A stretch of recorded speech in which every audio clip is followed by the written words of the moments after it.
I got my HNC in electronics and electrical engineering in about 1968, by which time I've been working with John Lewin for about 4 years. And working with John was fantastic because John was a very clever and innovative electronics engineer. And what happened, how it worked was John would sit at his desk and think up things that he thought would be good, and I would make them. I would make them work.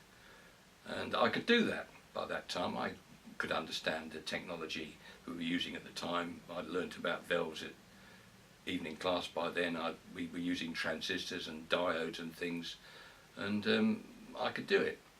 So I would make the things that he thought up. So I'm not saying that John didn't do a lot of practical work by that time.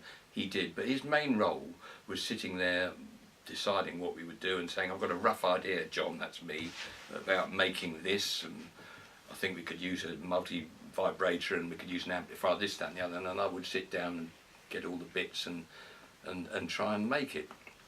And usually it didn't work first time, but eventually they did work, and that's how things work, that's how things develop. Well, in those days, particularly in the mid-1960s, we were still using a lot of second-hand components. The component suppliers, and there were about two that we were familiar with then, were companies called Radio Spares and Farnell. Farnell were based in Leeds, and Radio Spares was based in Epworth Street in London. And but the stuff was expensive, and the actual ordering of components was done by Mr. Piper, who was the head technician in computing.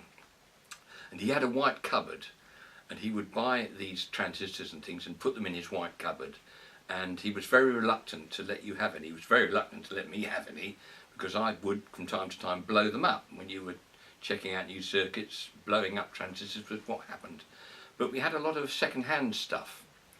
Some of it, I was told, was from Blue Streak, which by that time had been cancelled, and we bought all these second-hand lumps of printed circuit board from Blue Streak, which had loads of components on which we could unsolder and use, and a lot of the other stuff we got would come from people like Proops. Proops was a shop in London, I think it was in Lisle Street. There were other shops in Lisle Street that sold second-hand ex-MOD components, transformers, all sorts of stuff.